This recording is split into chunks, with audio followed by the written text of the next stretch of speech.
Hello everyone, welcome back. If you're new here, I am Molly and I do book content here on YouTube. And today I am coming at you with my October wrap up. So I have a decent amount of books to get to talk about. So I'm going to just get on with it.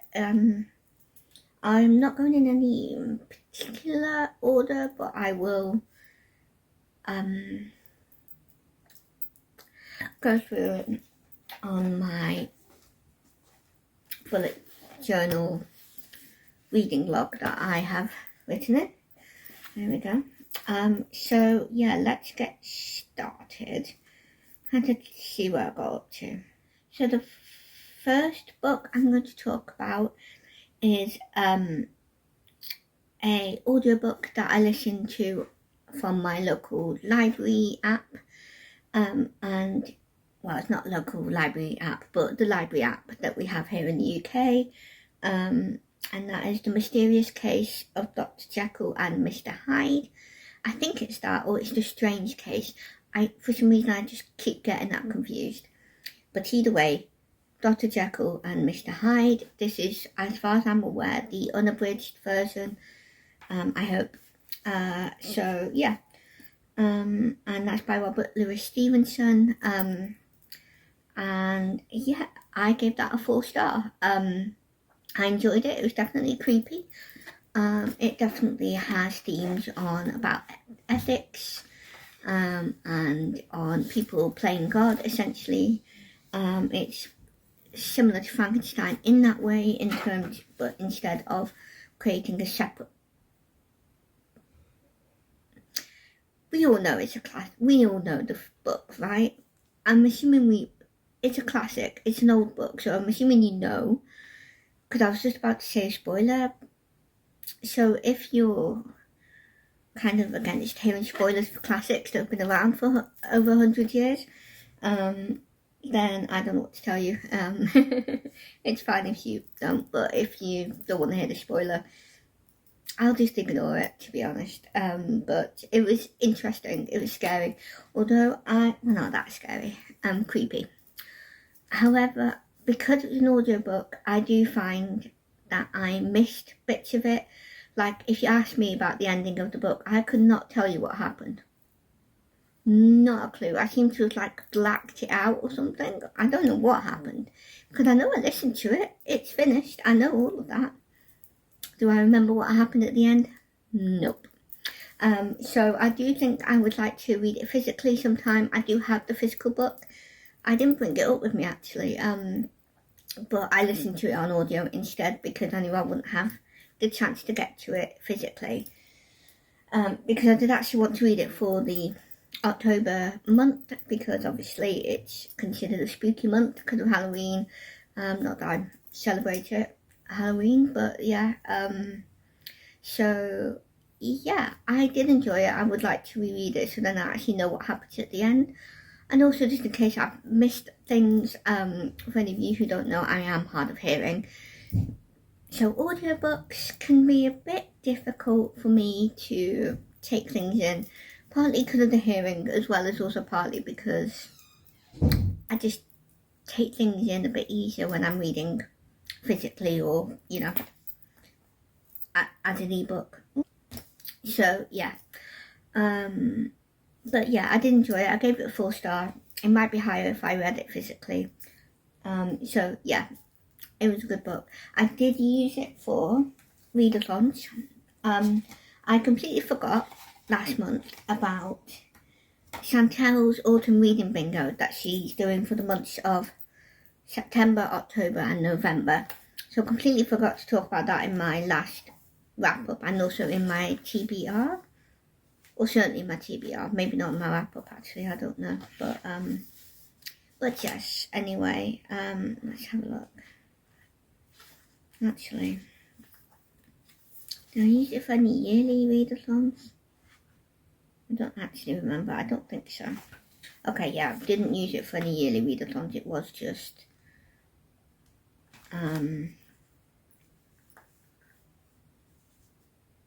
monthly readathons. Oh yes.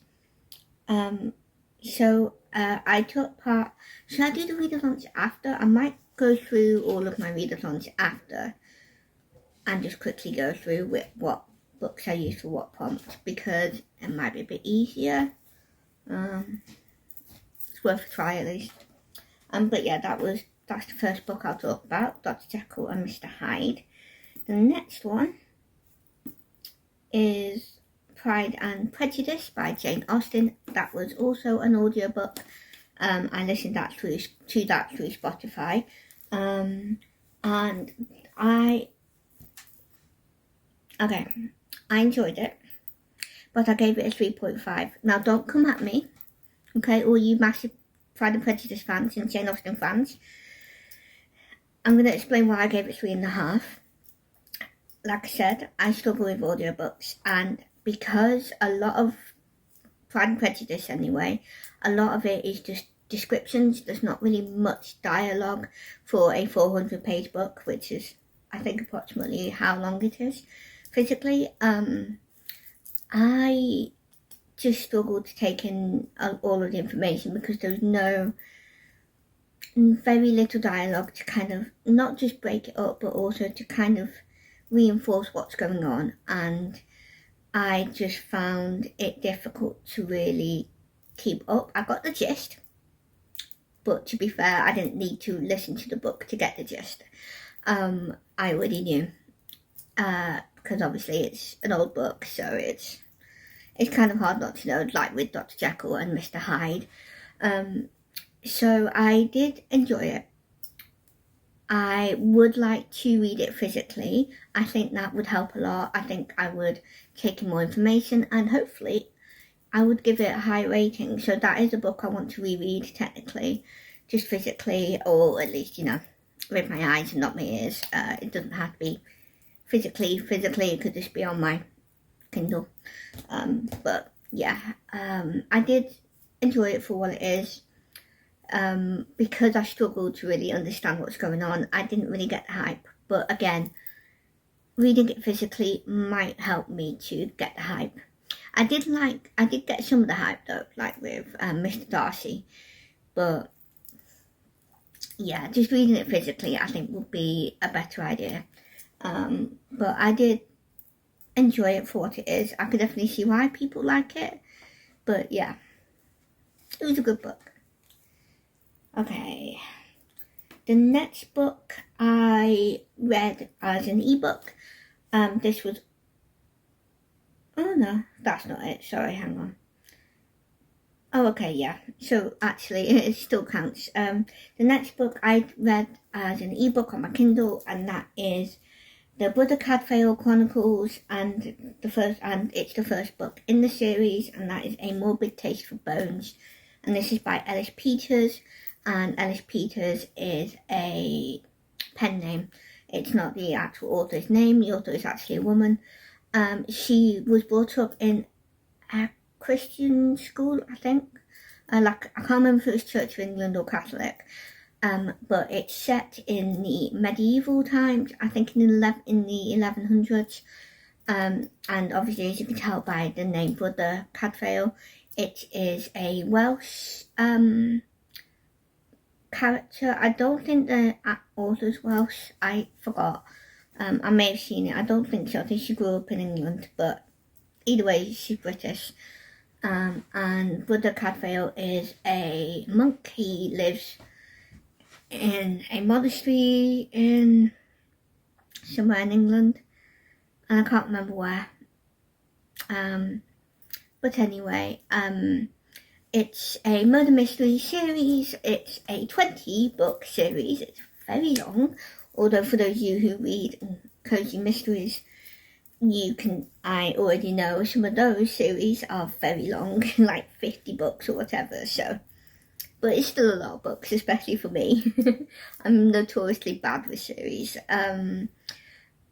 So yeah, I read that and I enjoyed it. It's a murder mystery. It's primarily, in this book anyway, set in Wales. Again, not quite sure where. And it follows basically one of the brothers has a vision, and he says that they are called to take the bones of a Welsh saint, Saint Winifred, I think was her name. I don't know if she's a real saint, but in the book, she is where somewhere in Wales, and where she is where they're going, and they, talk to the leaders, like the lords of the place, to try and convince them to take the bones with them. And during that time, a murder happens, and Brother Cadfael specifically is trying to solve the mystery with some help of some of the other Welsh people who are in that little village or area, whichever it is. It was really good. It was funny at times. Really interesting. Some of the names were difficult because it was obviously set in the Welsh countryside sort of area, so there were quite a few Welsh names as well as just medieval English names which are hard to pronounce. But that didn't take away from my enjoyment. I think Cadfael is the actual name of the character because my grandma knew of the series. She knows there's a show, at least based on the first book. I don't know if there's more from the other books, but through that, she thought she knew how to pronounce it, but she's not 100% sure. But I trust her judgment more than mine because I've never heard it in my ears, so I don't know. But I really liked it. I am interested in continuing the series, perhaps, but I have a lot of series like that, so we'll see if that actually happens. But I did enjoy it. It was on KU for any of you who pay for that, so I got it for free. But yes, I really enjoyed that one. Okay, the next one is now one of my physical books, so let's get that out. So the next book on my list is Princess Charlotte and the Birthday Ball. This is the Tiara Club series by Vivian French. This is an old series. It started in like the mid-2000s or 2006. And it's a very young children's chapter book. And when I say very young, the writing is ginormous. And it also has illustrations.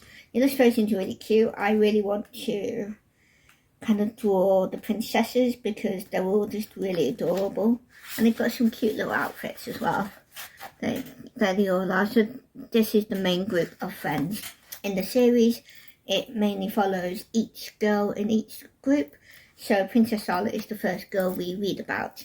And basically it's about all these different princesses going to a princess school, learning how to be princesses. Because of that, there is some magic. So far it's minimal, but there is a fairy godmother. And it's mainly her who does the magic.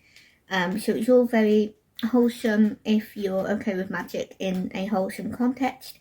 Otherwise you probably won't like it. But despite it not being a Christian book, it has a lot of Christian values. But I mean, that kind of makes sense if they're princesses. A lot of the values are often aligned, shall we say. But I really enjoyed it. I gave it a 4 star. I can definitely see why I really enjoyed it as a child. I do have the whole series. Well, the whole of the main series. There are actually spin-offs as well, which I think I've read a couple of. But yes, really enjoyed it. It's very cute. It's a very quick read, so it's great if you want to get a book done in a day, basically. I think technically I read it in 2 days, but that's because of being able to read it all at once sort of thing, not because I struggled to read it or anything. It was just because of timing and stuff. But yeah, really enjoyed it. It's good fun. Okay, the next book on my list is Anne of Ingleside. This is by Ellen Montgomery. I forgot to talk about the books from last month. That's fine, I'll do it at the end.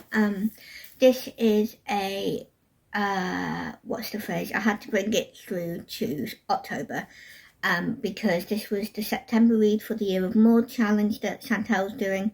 but I didn't get to it in time, so I read this in October. Really enjoyed it. I think I gave it a 4 stars, so slightly lower than some of the others, but I still really enjoyed it. This follows Anne as a mother. She has 5 children and a 6th child on the way at the start of this book. And it mainly follows the children. Sometimes it does follow Anne as well, but not so much. It's mainly the kids now, because obviously she's older, and with this being a children's classic, most kids aren't going to really want to go to care about the mother. But it was really good fun. This was actually, I gave this a slightly lower star partly because I read the back. So if you were here when we were doing the end of summer jam readathon in August, I think it was, or July, one of those, we had, one of the prompts was to talk about whether the back synopsis was good or not, as in, like, did it reveal too much or was it just right, sort of thing. And I do think the back of this book reveals too much, because it talks about something going on between Anne and Gilbert, and that doesn't happen until like the last few chapters of the book, so it's right at the end. And I have to say, it made me a little bit wary because of the topic of what was going on between them. It made me wary whether I would see any sort of clues to what was going on throughout the book, and you don't. But I do think, depending on how you feel, you might want to read the back before reading this, but also I kind of felt like I didn't, because it made me nervous. Not like nervous, but with reading the book I was like, oh, went through reading the back of it. And I didn't really like that storyline, mainly because I'm a big Gilbert and Anne fan, and so the storyline, that particular storyline, I didn't like because of that. I did think it was accurate to how Anne reacted and stuff like that. It was in character, in my opinion, from how I've seen her be like when she was like a young teenager in college and stuff. So I didn't think it was out of the blue in terms of how she reacted to things. But I also just didn't like it because I just love Anne and Gilbert. But I did really enjoy it otherwise. 4 star is still a really good rating. But yeah, as always, the kids just get up to mischief. It's always fun seeing them learn and grow. And it's always interesting seeing how similar the kids are to Anne. They're all very much have Anne's imagination, some of them more so than others, but they all do, because they're kids, it makes sense. But yeah, I love it. Again, like all of Ellen Montgomery books, lots of lovely descriptions of the area that they live in and stuff like that. So yeah, I really enjoyed it. Let's have a cup of coffee. The next book I'll talk about is a new author for me, like with Ellis Peters, but this is a Christian fiction, and this is The Lost Boys of Barlow Theatre by Jamie Jo Wright. I never know what category to put this in terms of genre. When I asked, I've heard people say it's like a Christian suspense, which is very true. There is suspense, and the main reason why I'm not sure is because it does have the elements that you would find in a horror book or a thriller, but it's not the same as an actual horror, with it being a Christian book, and also with how Jamie Jo writes them.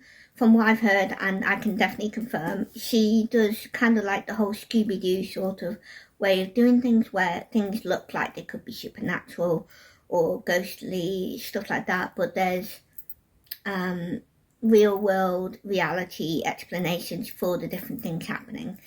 I really enjoyed this. I gave it a 5 star. Really enjoyed it.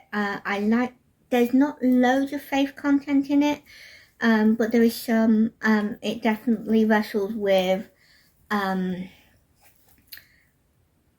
whole mediums and people being able to communicate or see ghosts, and how we as Christians should look at those sorts of things.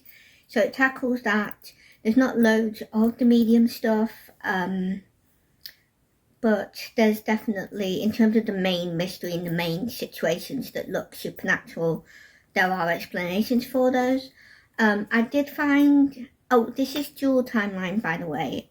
This is set in 1915 and then in the present day, but this is a few years old, so the present day for this is about 2022, 2023. So still very present day, it's only a couple of years old. And I prefer the past timeline in this book, but I did enjoy both, especially when things started to pick up in the modern day timeline. But I did find the main character in the present day, and she's called Kit Boyd. I did find her a little bit annoying because she is an orphan. She's been adopted by the Boyd family in the present day. She's nearly 30, if not 30. She's about my age, like 28, 29, 30. And yeah, I just found her really annoying because understandably, she had low self-esteem as someone who doesn't know her parents. I think she knew she was given away, like she knows she's adopted. I assume from the way it's written, she's always known, like her adopted parents are very open about being her adopted parents, from what I can tell.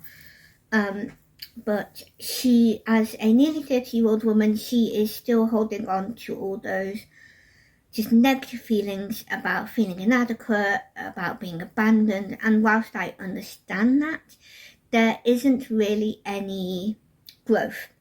She kind of talks to God kind of a little bit, but not really. So there's not really much faith content in that. There's no growth. And it just got really annoying. And it didn't affect my rating. I did think about that, whether I wanted it to. And I was like, I like it enough. I don't mind having it as a 5-star. But what I did like is that the male love interest, I guess, he brought her up on it. And I really liked that because he was Christian. And so he kind of tackled her on that. You know, he was like, why are you still holding on to all of this sort of situation? So I really liked that, but nothing came of it. Probably because it's not, if it was longer, maybe it would have been. I mean, it's not a short book. It's not short. I mean, it's not massively long either, but let's have a look. Yeah, there's 362 pages, so it's not a short book. But yeah, I do wish there could have been more growth with her and God in that. And obviously, when I say and God, I don't mean God needs to grow. I mean her, just between her and God. But I did enjoy it. Yeah, also, there's no actual, in the present day, there's no actual relationship. Like at the end of the book, they are both attracted to each other, but there's no actual relationship. They don't. So she's not like at the end of the day, oh, everything's okay because I've got a man sort of thing as a boyfriend or whatever. So I did like that. That was good. But yes, I preferred the past timeline. But it was really good. I enjoyed it. And I look forward to trying more Jamie Jo Wright's books. Okay, the next book I'm going to talk about is Brave by Mishu Andrews. This is a reread. It's reread for a particular prompt for my one of the yearly challenges.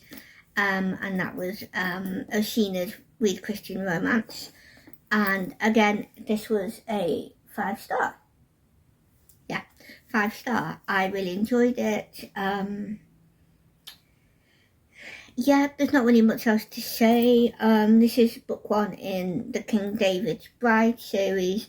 This follows Ahinoam, who we don't really know much about in the Bible. We just know where she's from. So a lot of this is very fictional. certainly in terms of her character anyway. But I loved it. There's a lot of faith content, there's a lot of praising God, there's a lot of prayers, there's a lot of struggles that they go through, but they still, even though they show the people kind of drawing away from God in a way, there are still moments where they come back and, you know, they repent and they have a strong relationship with God again, sort of thing. So it's very realistic in that respect. Lots of lovely prayers, there's lots, it's just very rooted in scripture in those sorts of ways in terms of their relationships. And with each chapter there's a little quote from certain books, different bits in the Bible that kind of correspond to what's happening in that chapter. So it was really good. I really enjoyed it. I was hoping to read book 2, didn't get to it, but yeah, really enjoyed it. And that's biblical fiction, if you hadn't guessed already. The next book I'm going to talk about is a unexpected read, because I was struggling. I knew I wasn't going to get to all the books I wanted to get to for my challenges and readathons, so I had to do a bit of shuffling around of books. So I read the second book in the Tiara Club series by Vivian French. This is Princess Katie and the Silver Pony. Again, 4 stars. I really enjoyed it. It was fun. Nothing much else to say really. This follows Katie, one of the other girls. And yes, it was really interesting. It had an interesting bit where one of the bullies in the first book, but also in this one, a little bit more so in this book, there was an interesting moment where she became good and nice. But that's because, again, of a spell that happened, because she was cheating, which is terrible. Because that bully who was in it, she had to stay back a year, so that's why she was cheating, because she'd already done that lesson. She knew what to expect and what to say. So yeah, I enjoyed it. It was good fun. 4 stars. And then the last book I'll be talking about is Rainbow Valley by Ellen Montgomery. I did technically finish this on the 1st of November, but it was early enough where I'm just going to count it towards my October reads. And this is the penultimate, second to last book in the Anne of Green Gables series. And again, this is following the next generation, but it's not really following the Blythe children, Anne's children. This is mainly following a group of kids from the Manse, which is basically where the minister lives. A new minister moves in with his, is it 4 kids? 3? It doesn't say, but there's a few of them. There's like 3 or 4 of them, maybe 5. They move in, and basically it follows them and their experiences. They get to know the Blythe children, so you do see a little bit with Anne's children and a little bit of Anne as well, but more as like a background character. But it was great fun. I gave this 5 stars. I loved it. I loved seeing the kids navigating the social expectations of the time for children of ministers. Whilst all children in those days were expected to be a certain way, if you're children of a minister, that was even more so, and you're kind of held to an even higher standard. And that was really interesting. There was a lot of gossiping with the whole series, really, with certain types of characters, the adults mainly. So yeah, it was it's always an interesting read when you read about those things, because whilst gossiping still goes on even with Christian people, it's just it's very much of its time. When you think about people in these times, which is probably late 1800s, early 1900s, it's just very much a certain type of person. And yeah, it was interesting seeing the kids navigate that and navigate how to be better kids, I guess. They weren't really bad kids though. It's more just societal expectations of those days. I enjoyed it. So yeah, and I enjoyed the little bit of romance that you get with a couple of the adults. That was really cute. I loved it, especially the one that's between the Reverend and his love interest. So yeah, it was very good. I think there was also some important topics, not just about gossiping, but also just other things. Yeah, I really enjoyed it. It was great fun. It was funny. Yeah, I enjoyed it. I really liked this one. I'm sad that I'm going to be finishing it this month. We do have one more month with Ellen Montgomery in December, but that's not quite Anne of Green Gables necessarily. So those are all the books that I got to. I'm going to quickly go through the books I didn't get to jog everyone's memories. So, and what I'll do is I'll do that with the yearly challenges. So, as well as the what is it called? Readathons. So, for the Cozy Reading Challenge by Teresa from Creatively Faithful, October was supposed to be Cup of Tea, and I was going to read Harry Potter and the Prisoner of Azkaban, the third book by J.K. Rowling. However, as you just saw, I didn't get to it in time, so this I'm going to have to bring into November, as well as my November prompt, which is an activity prompt, so that works out quite well. So that's good. And Cup of Tea was supposed to be a book set in England, by the way. The next yearly challenge is actually completely done with. This is the Princess Bride-athon by Katie from Paperbacks and Ponytails. And I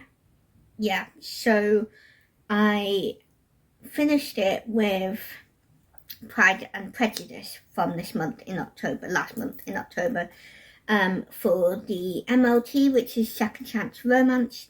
I did check it, okay, I looked it up, because I was like, well, there's kind of sort of something going on between Darcy and Elizabeth, but it doesn't work out because obviously she denies him and stuff like that. But then obviously they get together in the end. And I was like, that kind of counts as Second Chance Romance. So I looked up online, and it did say on Goodreads there was a list of, that people voted for books that were Second Chance Romance, and Pride and Prejudice was near the top. So I'm going by that. If you disagree, I apologise. But I just did my research, kind of. I mean, it barely counts as research because I saw the website and had a look, and that was it. I didn't do much researching, but Goodreads said it was, so I'm going to go off of them. So that was my last book for the Princess Bride-athon, and I'm really pleased. It means I've finished one of the yearly challenges, so that's good. So let's go to the next yearly challenge, and that is the Journey Through Time challenge by Alma from Alma's Book Journey. And I'm doing both centuries and decades. And for the centuries in October, we were the 12th century, which is the 1100s. And as you can tell from maybe something I said earlier, the book I'm going to use is A Morbid Taste for Bones by Ellis Peters, because that's set in the 1100s. And yeah, that's it for that. Then for her decades, for October, we're in the 2000s. So I used Princess Charlotte and the Birthday Ball by Vivian French, because this was published in 2006, I think, or 2005, one of those. Either way, I can't find it. Anyway, that's what I used for her Decades Challenge. Then we're on the Read Your Bookshelf Challenge by Chantel from Chantel Reads All Day. And in October, we were doing history.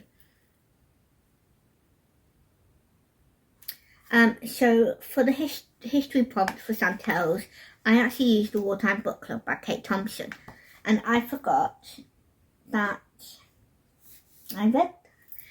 Did I talk about it in my last wrap up though? I might have done. I can't remember, but I used it for that prompt. And for those of you who don't, because I can't remember if I talked about it, I gave it a 4-star. So yeah, I used that for the historical prompt because that is set during World War II. Then for Read Christian Romance by Oceana from Oceana Got to Read Them All, I used Past Fave for October, and I used Brave by Misha Andrews because it was definitely a favourite and I've already read it, so got that one. I was going to do as well, because I was behind, I was hoping to possibly get to All My Secrets by Lynn Austin, which is also a Christian romance. I was going to need, because this I used for September for the fall season prompt, because I would say that's a very fall looking cover, or autumnal for us in the UK, but I didn't get to it. I also didn't get to it in October, so I'm again going to have to carry this through into November, and it's crunch time. I need to prioritise this because it's book 1 in at least a duology. I don't know if it's a whole series, but there's a Christmas book that I want to read in December, which is book 2, so I really need to read this before reading that, so hopefully that'll work. So yes, that's what I read for hers. And then obviously Year of Maud by Chantel. I first read Anne of Ingleside because that was September's one, so carried that forward to October. And then I also read October's book, which was Rainbow Valley. So that is those.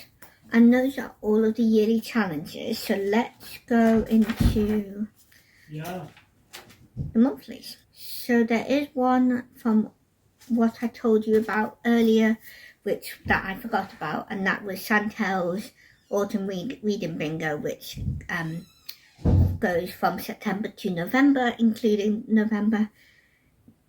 So what I did was I did Trees or Leaves.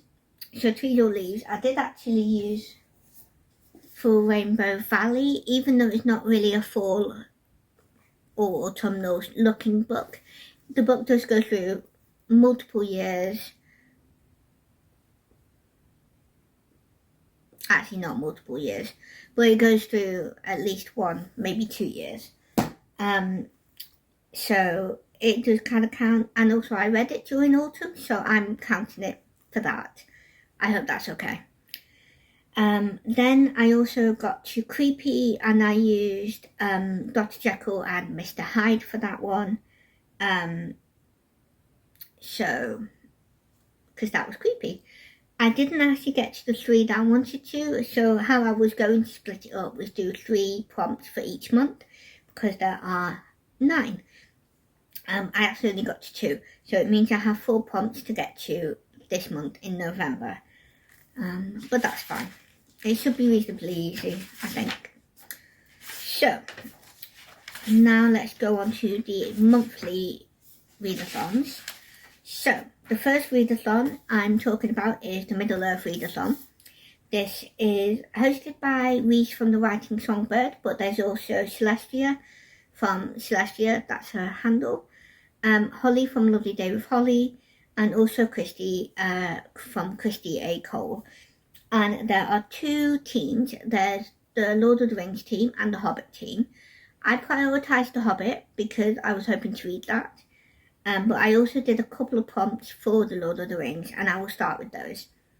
I'm only going to do the ones I did do because I only did 2. So for the Lord of the Rings team, I finished The Free Space, and I used Princess Charlotte and the Birthday Ball by Vivian French. And then I used Aragorn and Arwen, a love story. I used the Wartime Book Club. So those are the only prompts that I completed. Because you're supposed to, for either one or both teams, you're supposed to have 1 book for each prompt. You can't double up between the teams. It has to be either 9 or 18 books. So I was very pleased. I was actually able to do 9 separate books, and I'm really pleased with that. So for the Hobbits team, I completed it, and I will tell you which books I used. The first prompt is The Shire, and that is a comfort read, and I used Anne of Ingleside by Ellen Montgomery because I would say the Anne of Green Gables series is a comfort read, even though I've never read Anne of Ingleside until now. Gandalf the Grey is the next one, and that is to read a book with a mentor. I used A Morbid Taste for Bones by Ellis Peters because I found that the main character, Brother Cadfael, is very much like a mentor. He was helping a couple of the young kids. Well, I say young kids, they were like 17 or whatever. But he was helping those. He was kind of mentoring one of them in particular because she was helping him with the mystery to kind of help figure out who could have done it. So he was very much a sort of mentor sort of character. So I thought I'd use it for that. So yeah. Then we did, I think it says Erebor, and that is a book that has a quest or journey. And I used Brave by Mishu Andrews because they're on a journey a lot of the time. They're travelling a lot. So I used that because it made sense to me. Then there is Philly and Killy, and that is a book with an unshakable bond. I used Rainbow Valley for that. I must say some of the books that I was originally going to use I didn't get to. So for example, An Unshakable Bond, I was actually planning to use Harry Potter because of the main trio, Ron, Harry and Hermione. Certainly in the first few books there's an unshakable bond. Obviously it gets a bit shaken in the fourth one, but we'll ignore that. But I didn't get to it, so I used Rainbow Valley because of the unshakable bonds between siblings and also between friends. And also between a parent and child / children. So I thought there was a lot of unshakable bonds in this, so I used Rainbow Valley. Rivendell is a free space, and I used House of Shadows by Darcy Coates. Hang on, did I not talk to you about House of Shadows? I didn't. I mentioned it and then just went completely over it. I'm sorry. Okay, so then there's another book I read on my ebook, and that was House of Shadows by Darcy Coates. It was an incredibly quick read. It's a very short book, and it was really good. It's a horror, so I wouldn't necessarily recommend it for everyone. And it's also sort of like a supernatural sort of horror, because there were some ghosts, kind of like a mixture sort of thing with that one. But it was really good. It was actually, other than the scary bits, it was clean. There was a romance, kind of marriage of convenience, sort of. I think, yeah, marriage of convenience. And it's historical. I can't remember when it's set, but they talk about cars, so it must have been 1800s, 1900s sort of time. Well, early 1900s. And it's actually the first book in a duology. I really recommend, well, I don't necessarily recommend it, but I really enjoyed it and I really want to read the next book. I gave it a 5 stars. So I used House of Shadows for free space. And then there is Thorin, a strong male character, and I decided to use The Lost Boys of Barlow Theatre by Jamie Jo Wright.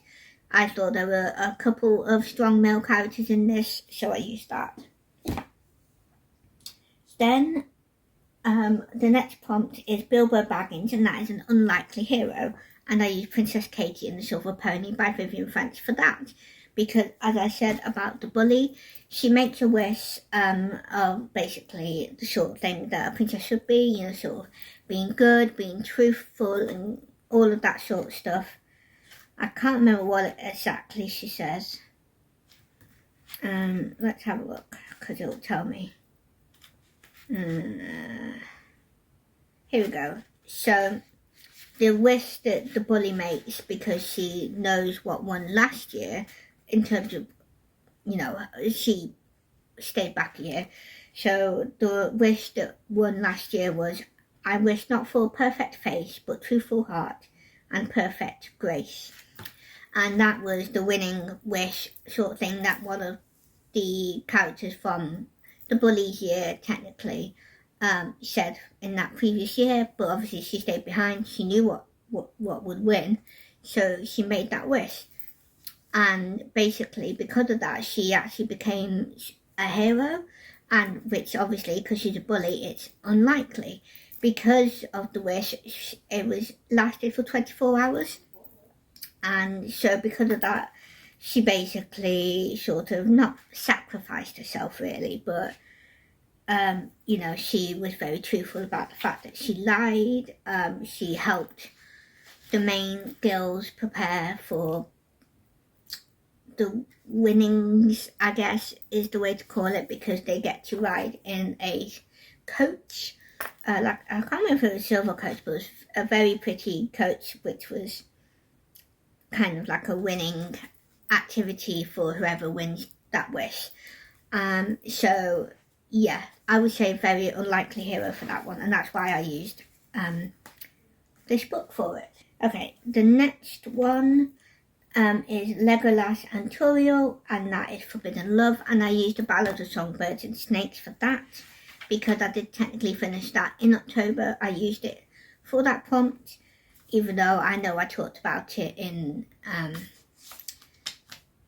September's wrap-up. Then the last prompt is Bjorn, I think is how you pronounce it, and that is a character who's not what they seem, and I used Dr. Jekyll and Mr. Hyde for that one, for obvious reasons, if you know the story. So those are the prompts and what books I used for the Middle-earth Readathon. Let's go into the last Readathon that I took part in, and that is the Journey Through the Bible Readathon that's hosted by Katie from Paperbacks and Ponytails. So this is the main one where I had a few changes, but I will go through each one and I'll tell you what I changed them for. So the first prompt is Where Are You Going? And I picked Canaan, a book you promised to read last year, and I used Brave for that one because this was the buddy read for Journey Through the Bible last year, but I didn't get this in time, and I was hoping, technically promised sort of thing, to read it if it arrived in time, and if I had enough time to be able to get to it and finish it, but that didn't happen, so I decided to use this book for that. The next prompt is What Are You Hunting? And I did several prompts for this. So the first prompt I'm talking about is Rod of Moses, and that's a physical book, and I used Anna Ingleside by Ellen Montgomery for that one. Then I did Dead Sea Scrolls, which is read a book of the Bible, and I read Ezekiel. And then the last prompt for What Are You Hunting was Precious Rubies, and that is a book with red on the cover, and I used The Lost Boys of Barlow Theatre because there's, I would say, quite a lot of red on that cover. The next prompt is Who Do You Meet? And I picked Treasure Hunter, which is foil on the cover. Now, what I originally was going to do was The Hobbit by J.R.R. Tolkien. I was originally going to buddy read this with Whitney, but then she couldn't because she wasn't well enough. Hope that's okay to say, Whitney. Yeah, it just fell through. So I didn't get a chance to buddy read it with her. I still was hoping to read it anyway, but I just didn't get around to it. And obviously, as you can tell, there's foil on that cover. So because I knew I wouldn't get to it, I changed it out and used Princess Katie. So yeah, instead of using The Hobbit, I decided to use Princess Katie and the Silver Pony because, as you can see, there's a reasonable amount of foil on the cover. So I used that because it was a very quick read. The next prompt is What Do You Encounter? Now this is one where I did, I would say, kind of major changes. So originally I was going to do Rolling Boulder, and that was a new release you meant to read, and I was hoping to read Noble by Misha Andrews, which is book 2 in the King David's Brides books. But unfortunately, like with The Hobbit, I knew I wouldn't get to it in time, so I changed it to Water Pit, which is a book with water on the cover. And I used Rainbow Valley by Ella Montgomery for that prompt because, as you can see, they are in what I assume is a river. Either way, water. And then because of that, I had to change how do you escape, because again, I didn't have the chance to be able to read the book I was going to read. So what I was going to read was Trapdoor, and that was a book with a door on the cover. And that was going to be The Vanishing at Castle Morrow by Jamie Jo Wright, because I thought that little sort of indent there is probably where a doorway is. So I used that as a sort of door on the prompt, door on the cover. But because again, I knew I wouldn't get to it in time, I swapped that out to match with Water Pit. So I used, for my escape from the Water Pit, I picked Clothing, which is a book with a person on the cover. And for that, I used A Morbid Taste for Bones by Ellis Peters, because one of the covers has people on the cover. So I used that. So hopefully I'll escape, but I don't know how I'll find out if I do. I don't know whether Katie will do a video on which escapes and trapdoors, well, not trapdoors, but you know, traps, which traps and which escapes mean that you escape and win the adventure, I guess. So yeah, those are all of the books that I read and didn't read. So yeah, those are all of the books that I read in October, and all of the readathons and prompts that I completed or didn't get a chance to complete. So I hope you enjoyed. I'm excited to find out whether I escape from the Water Pit. So yeah, that'll be fun. And yeah, I really enjoyed the books I read, really. I didn't really have a low rating. The nearest is probably Pride and Prejudice, but I wouldn't necessarily count that as a low rating because I don't think it's necessarily an accurate rating for me. So yeah, I hope you enjoyed watching this video. Thank you for watching. Don't forget to like, leave a comment and subscribe and hit the notification. I'm usually pretty regular on a Saturday morning upload, and obviously I say Saturday morning UK time because I'm British, so obviously whatever time that corresponds to in wherever you're living in the world. And yes, thank you for watching. God bless. Oh, and also let me know how you did in October. How did your reading go? Did you have any high stars, any low stars, or did you do any of the readathons that I did? And you know, let me know in the comments. And I will see you all next time. Bye. Oh, also don't mind the fact that there's only pumpkins on one side and not on the other. I didn't know if I would need to buy 2, and it's not long enough, so yeah, but I don't think I'm going to be able to match them now because in the UK we don't really have loads of autumnal / non-Halloween decorations, at least not where I go for shops. Obviously online it exists and other, you know, house decorating type of things, but I don't go to those places, so yeah. So please don't mind the uneven decorations. I apologise. It annoys me too. Slightly, not really very much, but yeah, I don't think I'll be able to get another one, but maybe I will. You never know. But yes, I will see you all next week. Bye.